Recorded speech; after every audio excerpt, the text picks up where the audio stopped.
All right. Hopefully everyone can see the screen. Can everyone see the screen?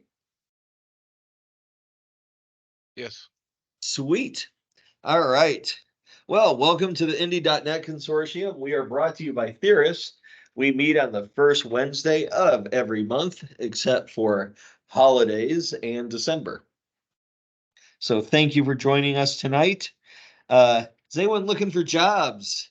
Got a guy over here looking for a job. What kind of job are you looking for, sir? Junior entry level type. Okay, like a particular language or? I did stuff with 1150. Cool. Doing .NET, JavaScript, and C#. Oh, okay. So that would be the wheelhouse that I know pretty well. And then at school, I studied physics, and we did Python there. So Oh, cool. Okay. that would be it. As far as programming goes, the strong suits I have. Okay. And then I'm interested just passionately about data. Data? I have like data science, data. Oh, okay. I don't have formal training with that. Yeah. Outside of the couple of statistical things I did in school, but I really enjoy it. Cool. Okay. Yeah. So C#, Python, and JavaScript. Cool. All right. Rock on. So the folks at Theorist can definitely hook you up on talking about that stuff. Megan and I are both recruiters. You might also want to check out a Handshake. And they do internships and co-ops and stuff like that. So I don't know if they would have like, training opportunities, where you could take like junior kind of level stuff. I don't know what Theorist offers there, but I know that like when we look for internships, we use Handshake, so, and then the other thing that'll help you, is anything that can show experience, like not just the 1150 thing's great. And I think they have a placement department where they'll work with you to do placements, and of course Theorist does as well. There's is a placement department. Good people, and that will help you. So like things like even like $500 jobs like Fiverr, that kind of stuff, just to get those on your resume to show that you've completed a project from beginning to end. Because if you can't do that, it's just like getting a college degree. You're the guy with a degree, that's great, but so did everybody else. And your grade does not make you a good employee. So makes you a good test taker. So if someone will hire you to take tests, they'll work out great. Those Yeah. degrees turn into good collectors, Yeah. dust collectors. Oh, yeah. They look good on the wall. Or in the closet. Anyone else looking for a job? Anyone online looking for a job? Nope. Okay. Anybody remember Monster? Whatever happened to Monster? Did they get acquired? I think they did get acquired by, was it like CC Forward or somebody like that? Okay, remember, like you couldn't go a day without them. Like what is it now? Is it Indeed? Indeed's the big one. What about Dice? Oh yeah, whatever happened to Dice? Oh my gosh. Dice is still out there. I mean, the domain, it's like Angie's List. I mean, the domain is still out there. It's gotta be on one. I think you can still go to askjeeves.com. I think it's still like ask.com.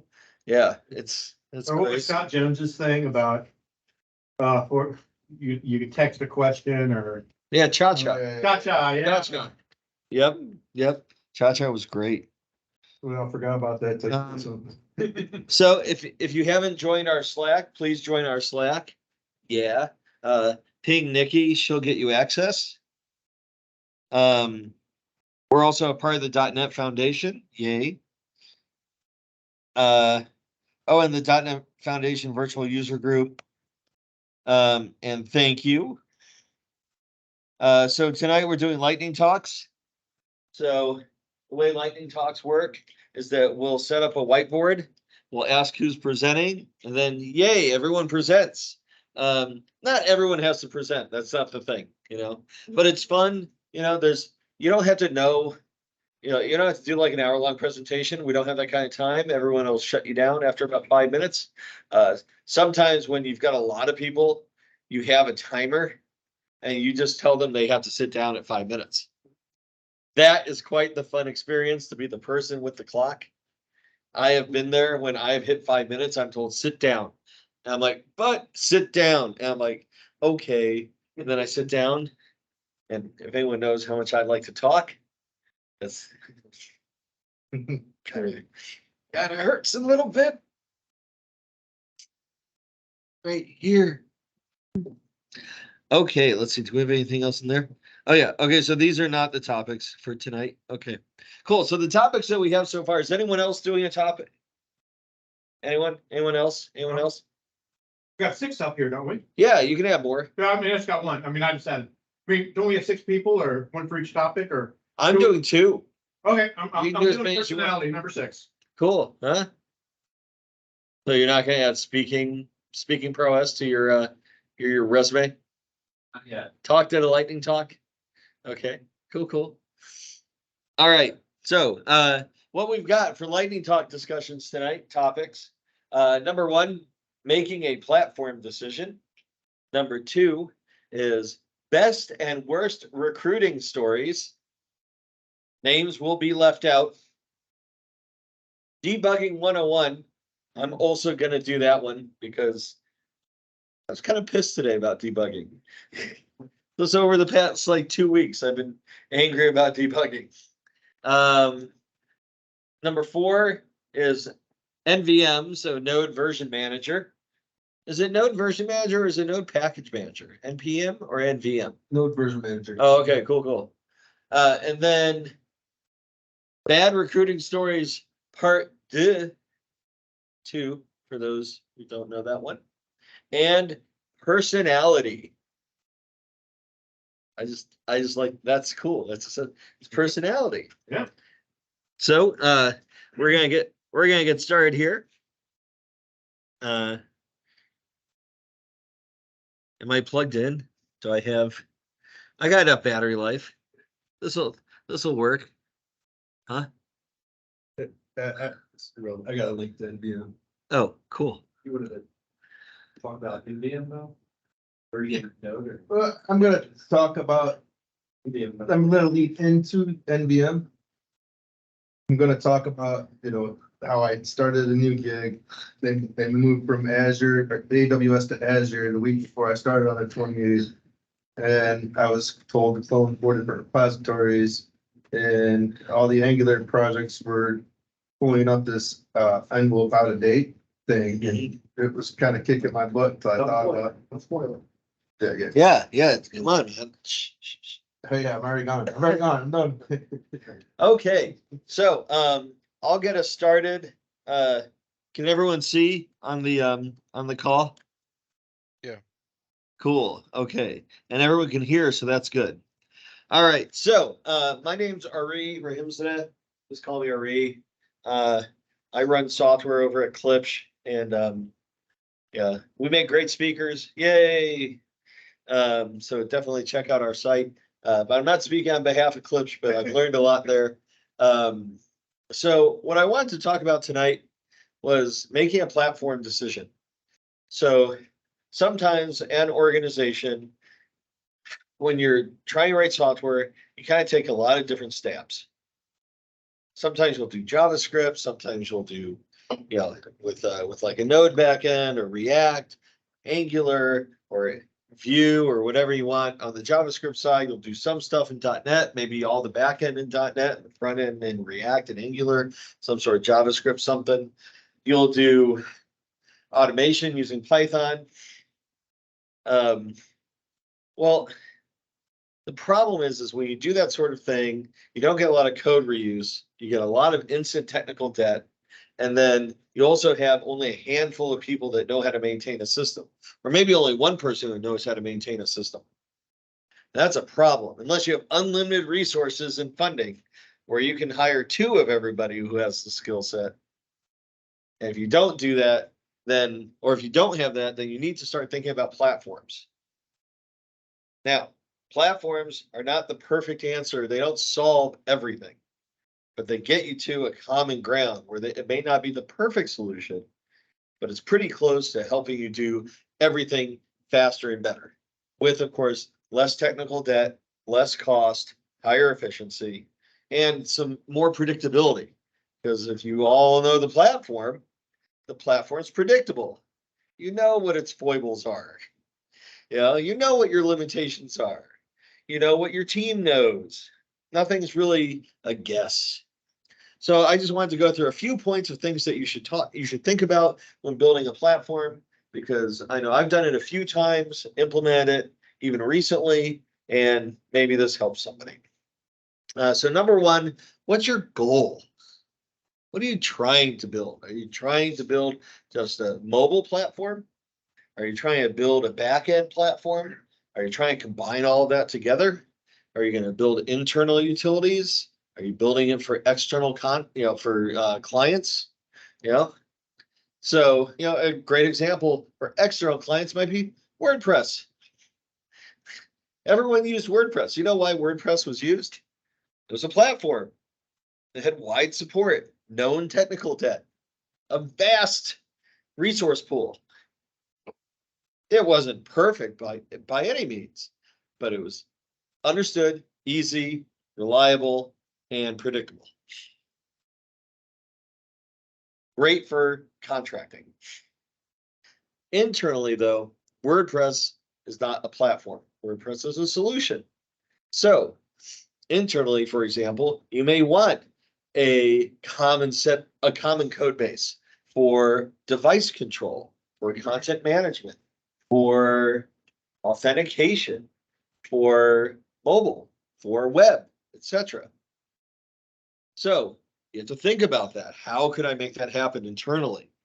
For my business applications, my mobile applications, both front end for internal and external users, and then my back end that supports all of that. So what's your goal? Even localization, right? What's your goal? Then think about, what does your team know? So, for example, let's say you're thinking about, hey, we want to build mobile apps. Flutter looks cool. I like Flutter. Flutter's neat. A lot of people are using it. Problem is, what programming language do you have to use to write Flutter applications? Anyone know? Dart. Does anyone in the organization know Dart? No, but we could learn. Wait. Before you do that, what does everyone in the organization know? If people in the org know JavaScript, it's probably better to go and hit React Native, or Native Script, or something where you've got a JavaScript based backend. jQuery.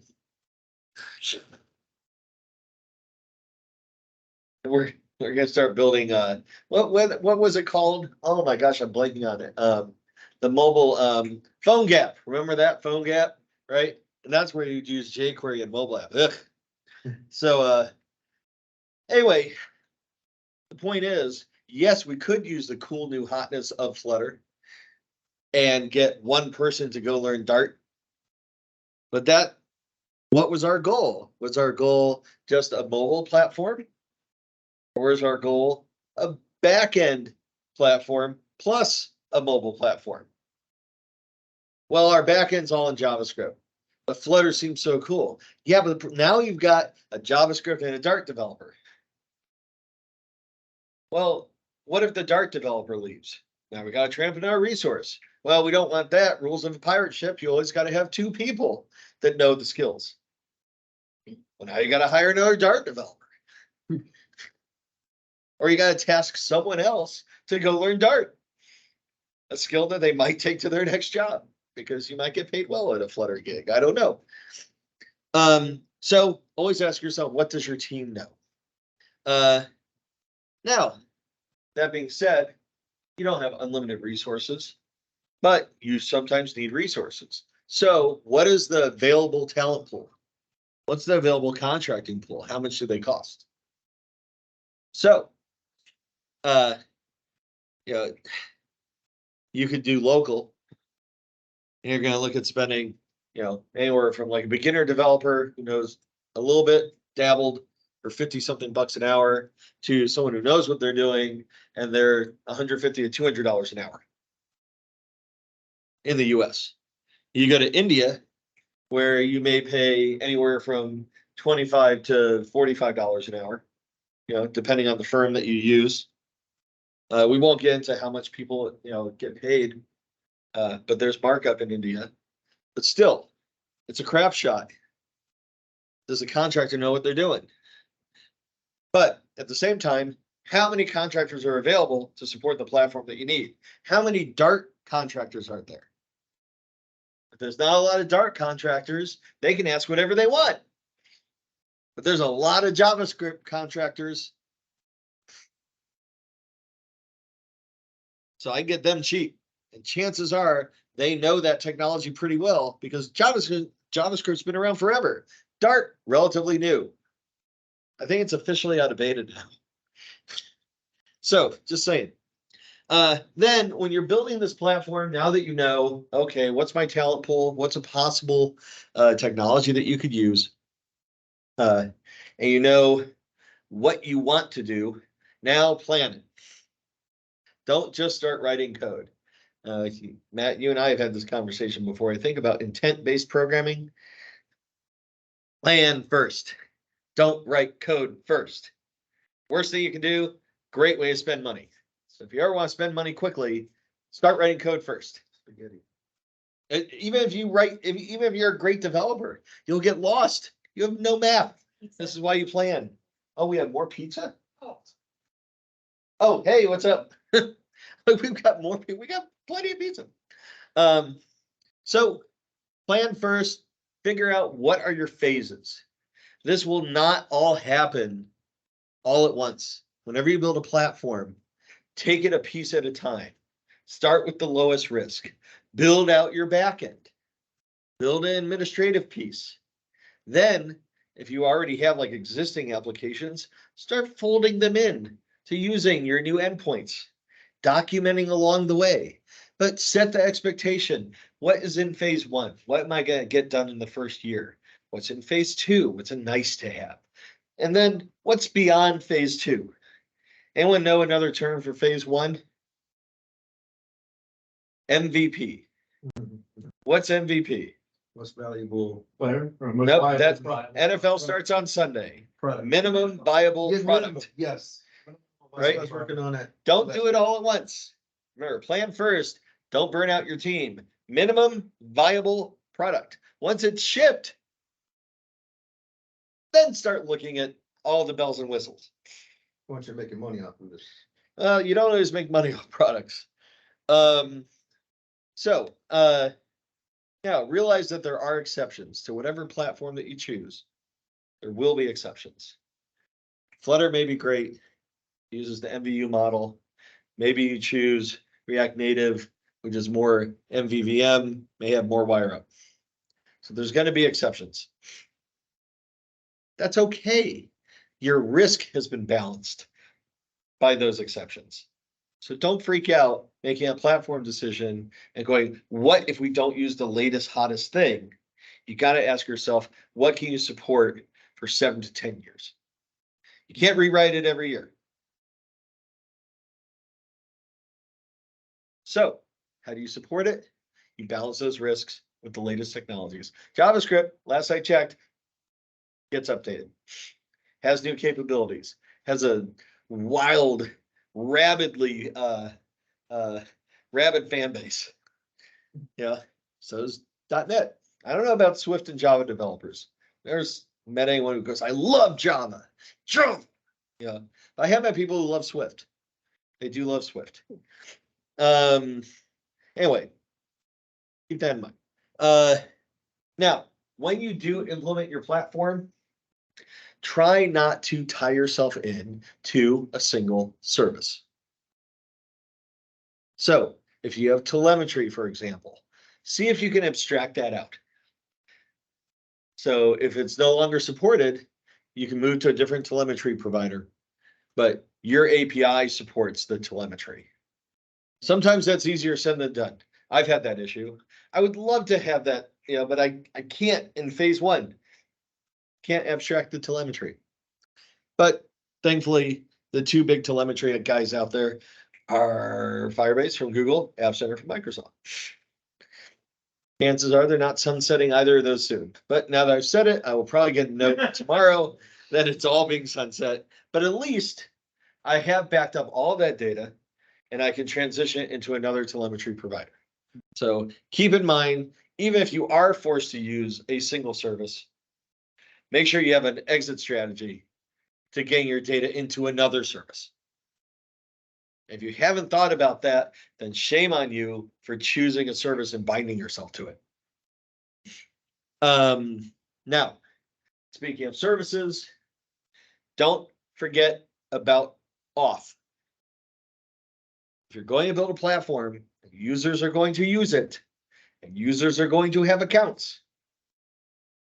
Really careful tying yourself to an authentication provider that you can't move yourself away from.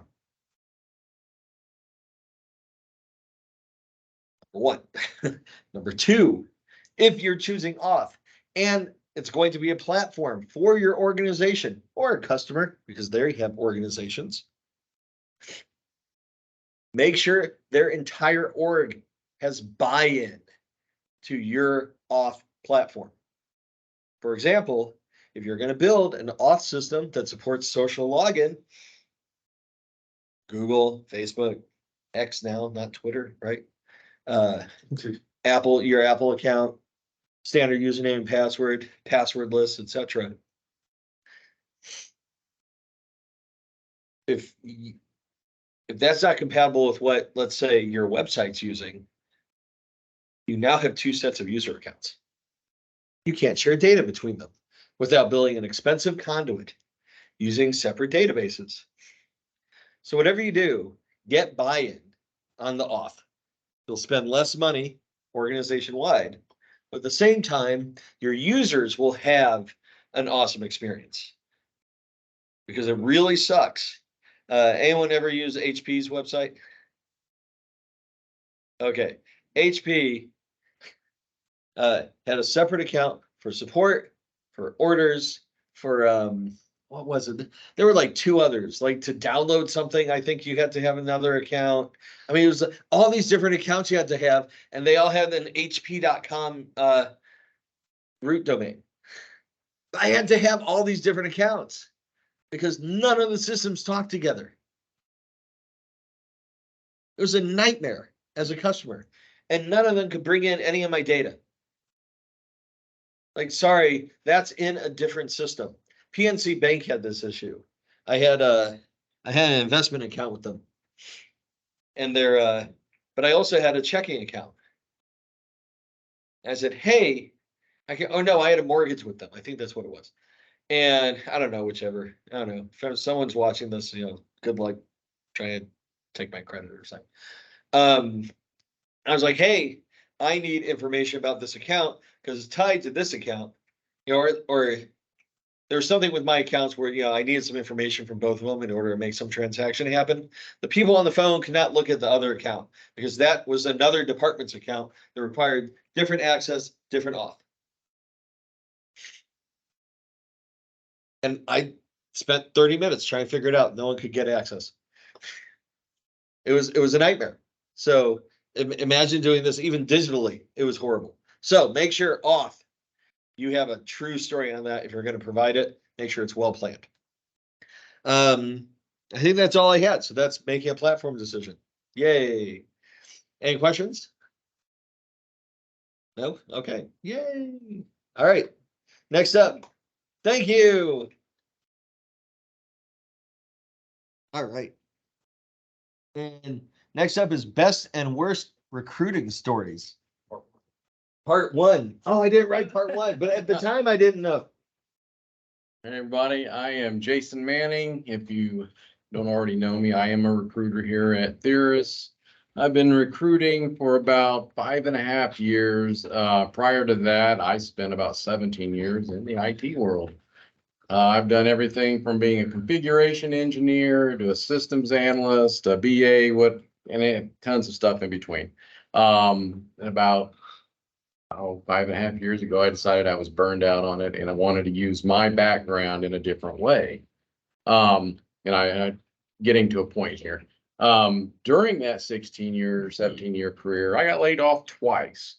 So I knew what it was like to be laid off, and I decided I wanted to help people find jobs. And so that led to a path of going into IT recruiting. So I got a lot of good stories. But the ones that drive me the most are the people that have been working, they're out, they've been laid off, they don't have an income. How are they going to pay the bills? What are, my family's counting on me, all these different factors. And those are the people that really drive me to do what I do. And so I've gotten a lot of, good success stories where I found people jobs, and they've been able to get in, they've been able to be successful. So I've got lots of good stories. But I got one bad one Ah, that I've never forgotten. And we'll call this person. no names, no names. It's a fake name. We'll call this person Robert. So. Was that her name? So 3 or 4 years ago, I placed Robert with a client as a business analyst. Things are going swimmingly. He's a month into the job, and then one day I get a phone call from his manager. He's like, "Hey, Robert didn't come in yesterday. We didn't think anything of it. Thought maybe he was sick. Just forgot to call in, but this is day 2 and he's not here. We don't know what's going on." So, I'm calling Robert, no answer, no answer. I'd start going down like emergency contacts, no answer, no answer. So, his manager's reaching out. We've got all these people that are like worried. We don't know what happened to Robert. I'm to the point where I'm getting ready to go to his house to make sure the guy didn't get abducted or something. Finally reach his wife, and she's like, "Hey, I'm sorry, Robert died." And I was like, "Oh my God, I'm sorry. I hate to, that this happened." And, we have a conversation with her for like a half an hour or so. So I let the client manager know everything that happened, and everybody's, upset about it. Flowers are sent out, things like that.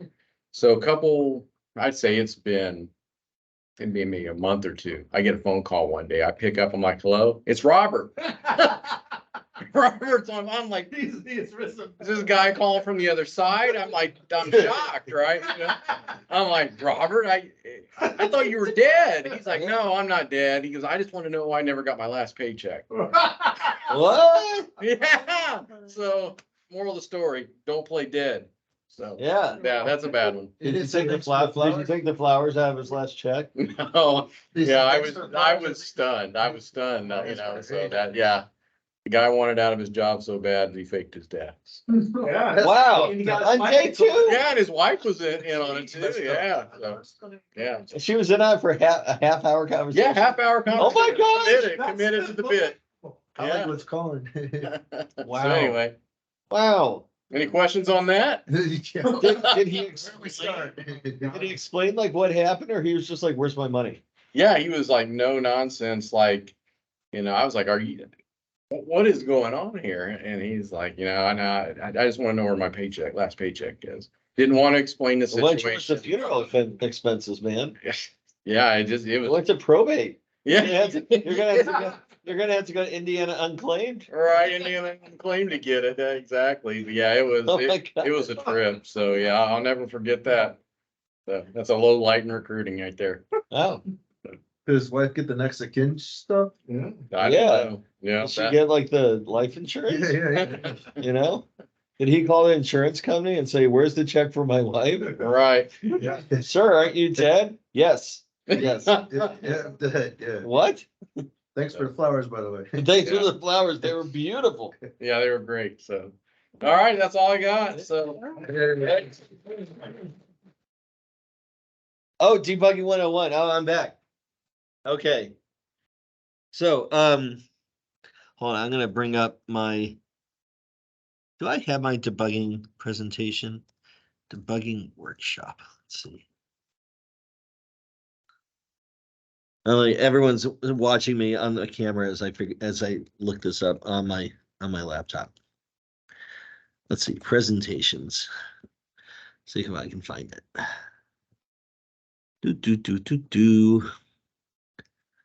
Software design patterns. Hey, there it is. In focus debugging. Yay. Oh, cool. Let's bring it down. So I'm gonna go relatively quick on this one. This is usually like a 90-minute presentation. But one of the issues that I've found with a lot of developers these days, even so-called intermediates, is their debugging skills. Like and from a development perspective, they're fine. Like if you ask them to write some code, they can write code. But most of the time, if you're debugging, or probably if you're a developer, you're debugging, you're fixing code, you're not writing it. I mean, you're writing a fix, but you're not writing new code. Anyone know what that's called? Greenfield development. So most of the time, especially when you start out, you're doing debugging. You're thrown into a code base, you become a code monkey, you grow your code tail, and you start coding. And if you have not heard the song Code Monkey, you should hear it. I'll play it after this because otherwise we'll get flagged for YouTube violations. So I'll go relatively quickly on this, but just some items that you should consider when it comes to debugging. If you're not someone who's very talented with debugging, you need to get good at it now. Because even as you get into the upper echelons of software engineering, it's your debugging skills, which are part of your problem solving skills, that will set you apart from everybody else on the team. Because your ability to debug is also tied very strongly to, or very closely to, your ability to understand a bigger problem. You can't debug if you don't have good debugging skills or problem solving skills. So code is the easy part, and then it breaks. So in your career, debugging and planning will be your top skills. I guarantee it. Debugging first when you're young, planning as you get older. And code is English. Everyone can code. But writing a book is debugging and planning.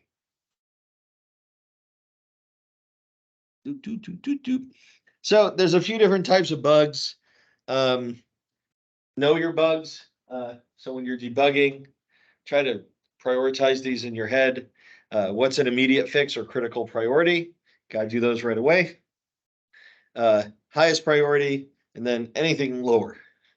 Anything lower is all the same. Yeah, I've never found like a medium or low priority bug where people are like, oh, we should take the medium bug over the low priority bug. No, at some point someone thought, we'll set that to low because that's like the lowest you could go. No one cares because it's not critical. The way it is. And if you don't get very, if you're not clear with your team about what is highest priority and something under than that, everything will become highest priority. And when everything is highest priority, nothing is. So no one knows what to work on. Let's skip. I was going over like what a good and a bad ticket looks like. Let's see. So when you're debugging, you get a ticket. Hopefully it's a good ticket. Usually it's a crappy ticket, but really, usually it's, hey, I went to the screen, it doesn't work, fix it. I mean, that's what happens. A lot of people write those, and I hate those, but it's common. And then you ask questions. So it's okay to ask. As a developer, don't sit there thinking, oh, I don't want to ask anyone any questions because what if I look dumb? Stop that. It's your job to fix it. So ask questions. I can't emphasize that enough. Open your mouth, ask questions. Communicate. Don't spin. Don't, you've spent an hour on this, you're getting nowhere. Either take a different approach, i.e. fail quickly, or you don't have enough information, go ask questions. I've never gone through this one quickly. Also, if you get a crappy ticket, You need to educate your team on giving you good tickets. So it's okay to go and constantly ask your team questions, but if they're constantly not giving you good information, educate your team on what they should be providing you. Don't sit there getting angry. You have blame at that point. So what would be a good ticket to communicate to your coworkers? One, a clear description, not it doesn't work. Ask them, if I gave you this to figure out what the problem was, would this be enough information for you? Their answer would probably be no. And why do you think I would figure it out? Repro steps. There's a bug. Repro steps. If it's a feature, clear functional description. Not, I want the button on the screen to pause the music. Okay. Only when you're on a particular input? Only on certain devices? What about play? Oh yeah, you should add a play button. Well, there's a problem in the description. You didn't think it through. Screenshots or a mock-up. Don't be afraid if there's a UI to ask for a mock-up. What is this supposed to look like? Don't think they're going to give you HTML, CS, or a high fidelity mock-up, but just a general layout. You want a whole new screen. What is it? What's it look like? Give me an idea. Draw it, take a photo with your phone, attach it to the ticket. But I don't want to go spend 8 hours with layouts and divs and all the other BS. And then you go, this isn't what I wanted. But it's your fault as a developer for not asking. Because the people who usually will give you a ticket may not be as technical as you. So you can't blame them for not understanding technology. That's why you were hired. The environment, the time of day, the expected result versus the actual result. Hey, you're saying this doesn't work. What were you expecting versus what did you get? Now you're having a learning conversation with those users, with those people. They're upset that something doesn't work, or they are communicating on behalf of other people, maybe customers, who are upset that something doesn't work. Bridge the gap.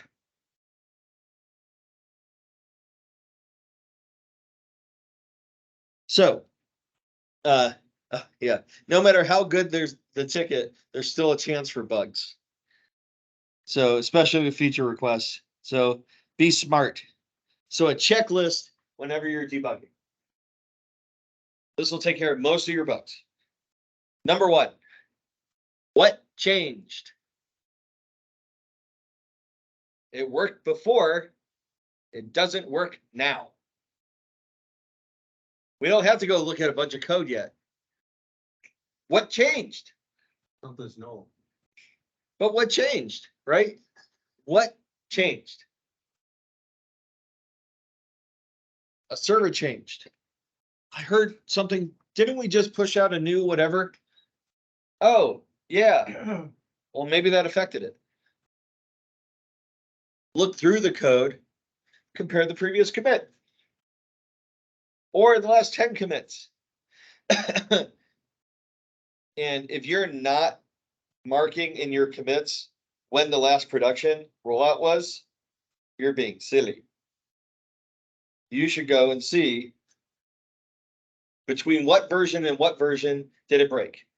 And you should be able to quickly go into Git or whatever your source control of choice is and see all the code changes between them.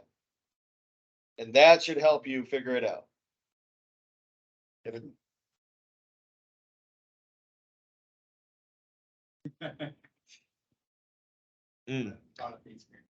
This is why certain people always have jobs. Then common knowledge. Yours and others' insight into what could go wrong and what could be happening. So you have knowledge. Talk with your team before you write code. If it's not obvious to you because you have common knowledge, maybe I should say tribal knowledge, go to your team and bounce that question off the people who might know.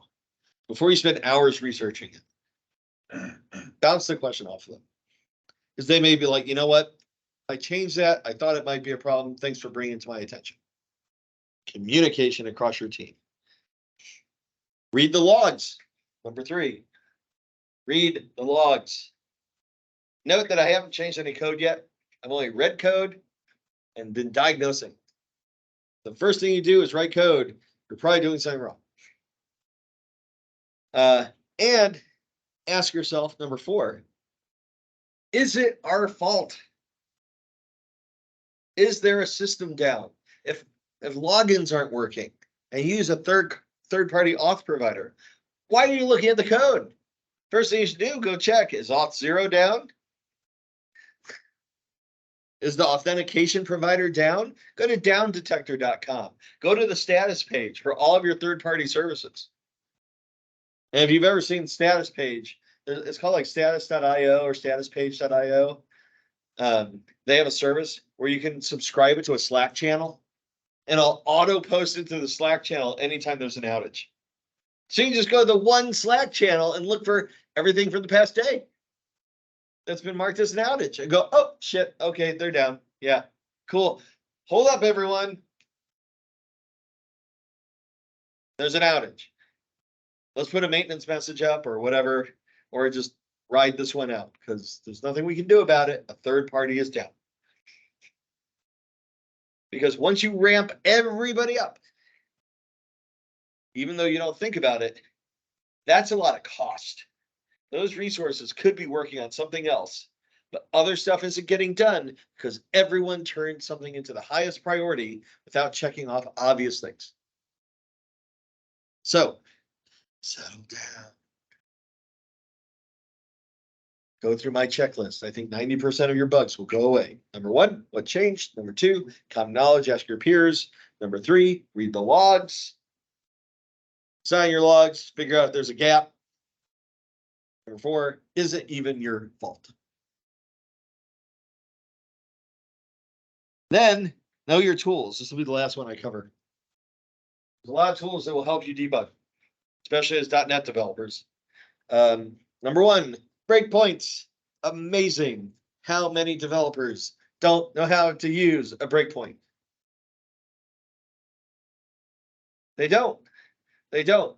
What do you do? Well, how do you know a developer doesn't know how to use breakpoints? They write console log everywhere, right? They always, it's like starting the level from the beginning every single time. It's like playing Doom all day and dying. Call stacks and stack traces. Yeah. People don't look at call stacks and stack traces. Once you hit a breakpoint, or you just say break on any exception, there's a call stack. If you don't know what a call stack is, learn. Right. Easiest thing, tells you the entire stack of calls that got you to the point that you're at, and you can click and navigate to all of it, and it'll show you the state of every variable at that time. So there's something coming new in .NET. Ooh, .NET 8. It might be a later version of .NET. But I think you're gonna be able to opt into something that will allow .NET Runtime to dump all the data to the packets. Oh, that was so nice. Yeah.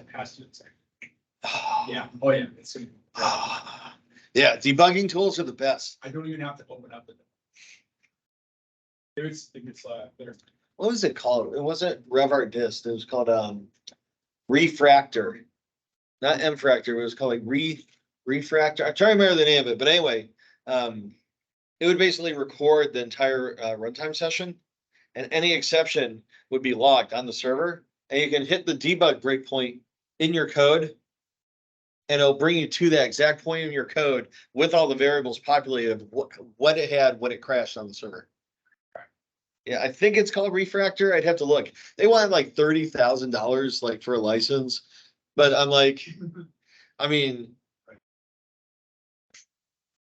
worth it if you have an outage that keeps happening. Yeah. You know, the network monitor in your browser, if you're having REST issues, Postman for REST issues and debugging, Fiddler for REST issues, HTTP issues and debugging. If you don't know those tools, but you deal with JSON and web services, you better get them. Testing frameworks, MS Test, JUnit, Jasmine, whatever the testing framework is, those are great. I am not a believer in 100% code coverage. I don't have a problem with that being recorded. I think you should test the critical pieces of your infrastructure and move forward from there. I don't need to test whether something that adds two numbers together worked. That's fire that employee. And well, actually, you know what, at that point, it's not fire the employee, fire the code reviewer. Because who missed that? Someone made a change that caused adding not to work. Hey, it happens. You should question your PRs.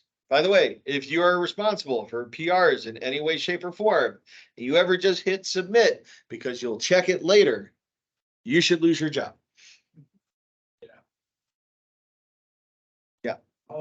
That's Just the bin log, any .NET, no, I haven't, the but bin log. I heard it's like they're really useful, but I still. bin log viewer. Yeah, it's like a Microsoft tool. Oh, send me more info about it. I'll add it to the presentation. Yeah. Tell me about more over drinks. Yes, drinks. Ozcode, which doesn't exist anymore. That's what it was called. Rev debug, which is free. But then I don't know if there's a Rev debug server. Rev debug server is not free. And then of course, like application insights, app center, any sort of framework that you can just hook in that will log all your exceptions for you, because there's things that you'll see when you're debugging locally. But there's a lot of stuff that's happening on that server that you never see, which is where Rev debug comes in, or application insights, or app center. Where are the crashes occurring that you're not seeing? How are you mitigating them? So anytime I do a release, I watch App Center for the first 2 days. And I watch, do we get a spike in our exceptions on our Android or our iOS apps? If there is, I am on it like white on rice. I'm like, hey, here's the App Center stack trace and all the reports. Go fix it now, critical. Usually we don't have that problem. It's rare, but it has happened once where I saw a massive spike and no one saw it when debugging. Across 4 developers, 7 testers. Yeah, no one saw it until it's out in the field. And that's okay. Sometimes it happens. Automation testing as well. No, not for this. There wasn't automation. No automation testing for that. So know your tools. And if you want, if you're watching this video and you want a copy of it, I have a full 90-minute presentation of this that goes over this in a lot more detail. I think you can just search on my channel anyway, and then you'll see it. Your YouTube channel or? My YouTube channel. Okay. It was called because it was for EFA. It's for 1150 Academy. I sat and I did a workshop for them. I did it a couple times and I recorded it both times. Yeah. Okay, yay. That's my debugging presentation. Thank you very much. Woo! All right, now we're on to bad recruiting stories, part 2. And by the way, if you want a copy of the presentation that I did, I'll also send that to you. Just let me know. No node version? NVM? Oh, yeah. Oh, crap, Yeah. no, sorry. It wasn't- I get it. it's not me. No, it's not you, it's me. It's not you, it's me. It's cool. All right. I jumped from 3 to 5. So the last time I did a lightning speech thing that we're doing, I actually had a PPT and I actually had an outline, and this time I'm just kind of doing off the hip. On the 28th, a week ago Monday, that week ago Labor Day, 2 developers and I started a new job. And the week before, our new manager, who used to be a senior architect solution manager for AWS, decided he wanted to move everything from AWS to Azure because he actually likes Azure better. So we were given 4 different links to go clone. And just to give you a heads up on the code, this code runs on 2.2. .NET 2.2, and he was trying to go straight to .8 or .7. Well, that'll work. And the Angular was all version 7. He's trying to go to the latest of that. So needless to say, it didn't work a whole lot. But he's only been there since May. So I mean, we're working as a team. We're all figuring this stuff out. But so I'm meeting with offshore because that's kind of what the other developers and I are doing, replacing them. And so I had to bring down a couple solutions that, you know, they're kind of standalone solutions that are parts of the main application. Yeah. Everything is very coupled. You know, we're breaking it out into services eventually. And It's stuff. saying from .NET 2.2 to what? To .NET 8 or to 7. the 7, 8's not out yet, right? Yeah. So it's going from .NET framework to .NET, Yeah, like, I've not had to- .NET framework. yeah, I've had to download the runtime Yeah. 3.1, 2.2, whatever. So anyway, I had to pull down these solutions before my call. So I have a call every day with offshore for 2 hours right now. And just trying to pick their brain, trying to see what's going on, telling them that, you know, just in case we run into something at 3 o'clock in the afternoon, our time, and it's in the middle of the night, your time, we want to know how everything works. Yeah. Anyway, so I downloaded their solution. Everything's got an API and an Angular solution. You know, they're different things that he just brought over from Azure Yeah. to from AWS to Azure. So I cloned the first one, the API, which I had to download to 3.1, you know, because obviously it's either upgrade to the newest or download, you know, anyway. So we've all been there. And then in the Angular solutions, I pulled them up. I'm getting to the MVM soon. I pulled them up and I was getting this error that says Don't do anything that shows the company name. digital envelope being unsupported, which was digital envelope routines unsupported, Angular. And I just kept thinking and thinking. I was troubleshooting. I was spending time on this. I was spinning for a minute, Yeah. and that's how I learned it. That's how I figured it out. And I went back to Stonegate where we had NVM. Remember, we had to switch, or not Stonegate, Service Link. Sorry, Oh, yeah. Internet Service Link. We had to switch from version to version of Node.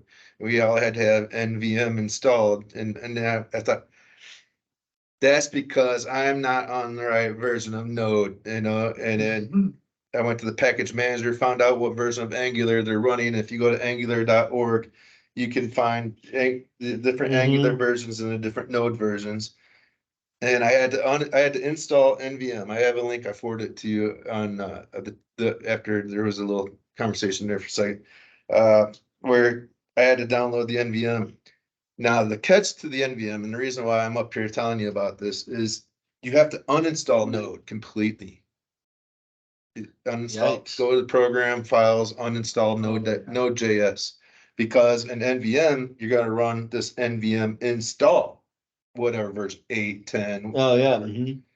whatever. So that's how I got around. That's my story on NVM. Okay, sorry, so I finally got the other one. I got this. I'm on my second module. I'm done. I figured it out.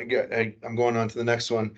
But on this one, I was getting a 404 for 5 of the files. Oh, nice. And I found out in the index, I had to comment what was pointing to production and uncomment what was pointing to local. You know, the base root was just a slash. So Right. here it was a EM slash. There's a slash EM slash. And then I also had to go to the web config of the API, comment out production and uncomment staging.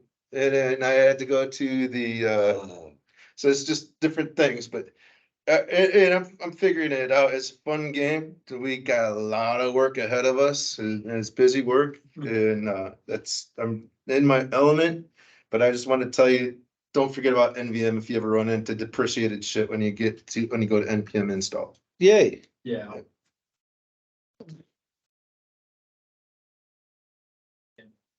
All right, ready? Yeah, How many? bad recruiting stories, part deux. What was Okay. the question? I was just before it started, like, how many people here run into NPM issues? I don't, because we use .NET. Yeah, exactly, right? Yeah. I've never had an issue with NuGet, always. Yeah, it's great. Yeah. I don't know why Oh. NuGet works so well. Although in previous versions of Visual Studio, sometimes it would not detect that it actually needed to reinstall or install the NuGet packages, and it would just not reinstall them. And I had to go and do that, like NuGet, dash update dash reinstall, and that forced a reinstall and then fix the issue. Otherwise, it would say, yeah, everything's here. All the packages are here, but they're not. Would you also have been able to like do like a NuGet restore on it? Like That's what I tried to do, and it wouldn't do anything. Oh. It would just be like, all packages are up to date. And I'm like, what? No, they're not. They don't exist. But this is back in the early days of, I don't know how they ironed it out so polished now. But it never fails me. we're gonna run to the JavaScript platform if you don't. Yeah, JavaScript. Sorry. That's okay. Yes. All right, so I'm Megan. I'm one of the recruiters here at Theris. I've been an IT recruiter for over 23 years. So back when I was first, I was probably about 6 years into recruiting, I was able to kind of get my own clients and fill some of my own jobs, and I really enjoyed doing that. And one of my clients was based out of Tucson, Arizona. And he needed a .NET C# developer with, I think, some WCF and Wow. some skills that were really hard to find at the time. I mean, it was not very common to have this combination of skills. And so it was going to be a remote position. I let the candidate know that it would be remote. And his skills were just so on point. I sent him over to the hiring manager right away. And he's like, yes, I absolutely want to interview this candidate. So we arranged the interview and went great. And then the next day, my manager called me and said, Megan, I'm sorry, but it can't be a remote role. He would have to come on site a couple days a week. And so I relayed this to the candidate, and the candidate went completely nuts on me, where he said that he was going to reverse engineer the client website. And then he started calling me, harassing me like daily. He called the owner of my company. He called people that I worked with, just saying Megan is a liar. I mean, just like all this stuff. And so really, and eventually I had to change my phone number. I had to get a new phone. Oh, wow. Because he was saying he was going to come to my Indiana. house. Well, this was in Arizona. I lived in Arizona at the time. Oh my gosh. So he said, I'm gonna find you. You're gonna regret it. Just because, he spent like an hour in an interview. And anyway, so the moral of the story is ever since then, I've always been like really, really cautious about the candidates that I work with. At Theris, we always check references. And so it's Yeah, just yeesh. so important. So Wow. it's just like a Woo. lesson, like, if job seekers are ever wondering why recruiters ask for references ahead of an interview, it's because we're getting to know you. We don't necessarily know you yet. And so it's just a good way for us to have that assurance that we're putting forth the best person in front of our client. Yeah. Oh, Yeah. wow. Jeez. So Understand. that's it. Yeah. Thank you. Does Theris have to do like a background check now or? Well, we don't do background checks until somebody gets an offer. Oh, okay. But Makes sense. but we try to Oh, I see. make sure that we get references on everybody before we present them to a client. Unless it's somebody that we've known or has been a referral, Yeah. because you just don't know, Did- the temperament. Maybe they should have done a background check. Yeah. Yeah, Wow. definitely. Yeah, Well, yeah, thanks for sharing. sure. Am I the last one? We always save the best for last. All right. Okay. I am here to talk about personality. And this is what's called the Big Five. Big Five theory of personality. Basically, it says that there are 5 dimensions of personality that we pretty much all fall under these 5. And of the 5, there are 2 aspects or subsets of personality. And this is how we kind of size people up. You can use it to size people up, or as employers give personality tests. So I'm just going to run through real quickly the 5. And there's an acronym called CANOE. So C is conscientiousness.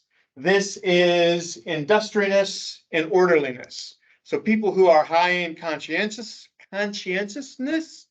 are going to be the people that kind of get the job done, ask questions like Auri was talking about, methodical, work through the problem, not taking a 2-hour lunch. If they're running behind schedule, they're going to say, hey, look, sorry, ran into some issues, might be late here. So these are good things.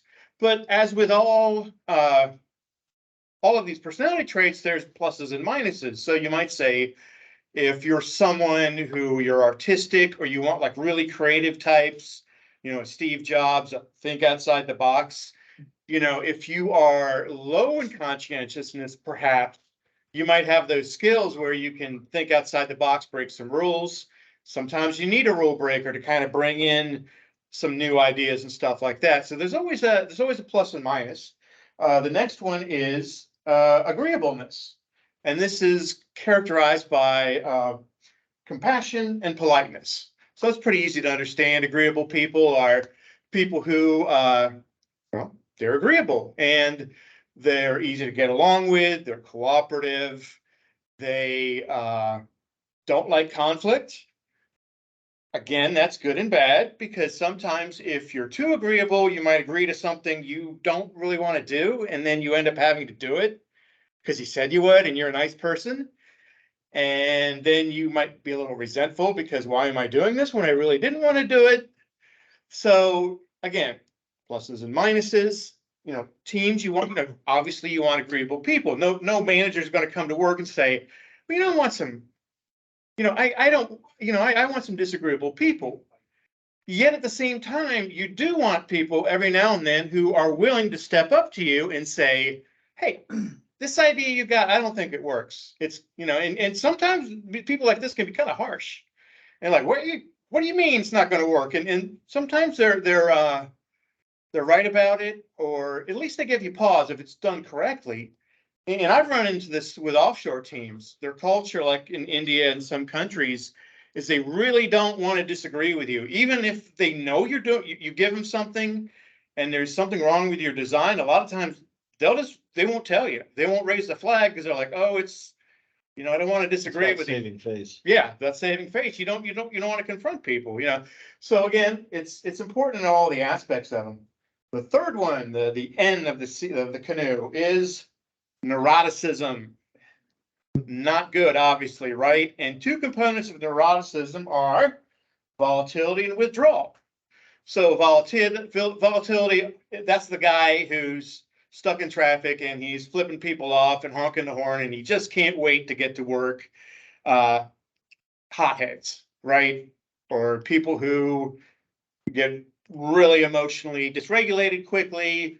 You know, they hear a story about a lost puppy or something and, you know, they just lose it. I mean, this is kind of a tough one, but at the same time, when there are certain people, and I like to call them horizon scanners, they're always kind of scanning the horizon and say, hey, see that guy over there, like, what's he up to? Or what's going on over there? And again, it's not bad to on your team to have 1 or 2 horizon scanners, people who are going to see something before you see it. They're going to see that saber-toothed tiger coming through the savannah. I mean, there's all sorts of evolutionary reasons why we have these things. And kind of a broader topic is, yeah, why do we have different personalities? Well, all these different personality types and attributes, it's good to have a blend of them, as I hope I've been demonstrating through this. O is openness to experience. This says prefers routine versus and practical versus imaginative and spontaneous.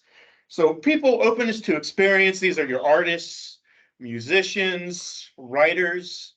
There's a very strong intellectual component to it. It's not necessarily correlated with IQ, but it's people who like to think, people who like to read, people who like art, stuff like that.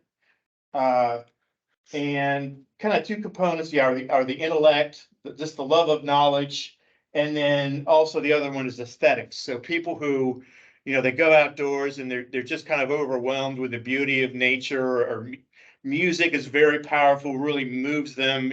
My dad just like loved Mozart, and he would just, he's a European immigrant, and he would play Mozart like he was playing Led Zeppelin. I mean, he would just crank it as loud as he could, and he just loved it. That was like that love of aesthetics and intellect. And finally, number 5, E is for extroversion. And this one we all know, extroversion versus introversion. Extroverts, people-oriented, enthusiastic, assertive. Introverts rather go sit and read a book than be in a conversation. And extroverts are obviously good for sales, marketing, business managers. They like people. Introverts, mostly people like us, probably rather talk to a machine than a human being on most days, or at least spend, not that they don't like people, but they like machines too. That nature. And one good indicator of this are like, do people stimulate you or do they exhaust you? And I remember at one point a company I was working for asked me if I wanted to be a trainer. And trainers are people that they're on 6-7 hours a day. They're training people, and they're dealing with people who might be slow learners or people fast learners. They're dealing with conflict, people who, I thought you're going to teach me this, but you're teaching me that, and all that stuff. And I remember one time, I think I gave it a few trial runs of trying to do some training, and it wiped me out. I mean, I was just I couldn't wait to get out of that conference room. Whereas an extrovert, they'll be up there training, doing their work for an hour, 2 hours, and after the class, they'll just stay after class and talk and just keep going. So there you are, Big 5 canoe, and Google it, read it up, learn it. There you go. Thank you. All right, I think that's all we had today. We had a lot of good conversation today, I think. Yeah, that was a lot of fun.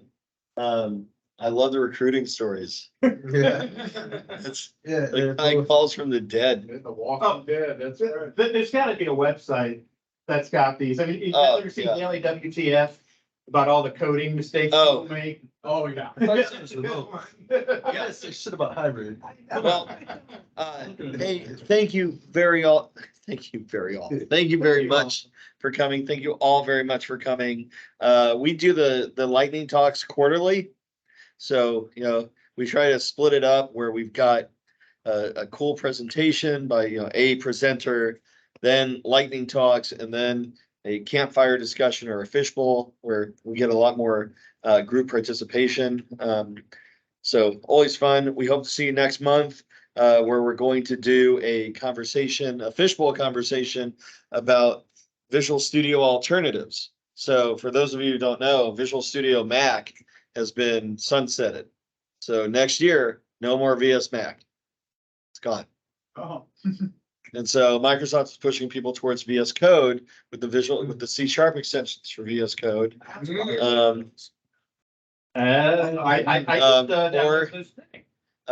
Oddly enough, they mentioned nothing about JetBrains Writer. So things to talk about next month, is, okay, what are your alternatives? What coding environments do you use? What tools do you use? Those sorts of things. Let's talk about it, see what what everyone uses. So please come next month. That will be recorded as well. We recorded this conversation. I do owe getting last month's recording up onto the site. It took a bit of time to get approval to put it on because we needed to make sure that everyone was okay with it. But now we've got approval. This one, it's lightning talks, so it gets approved.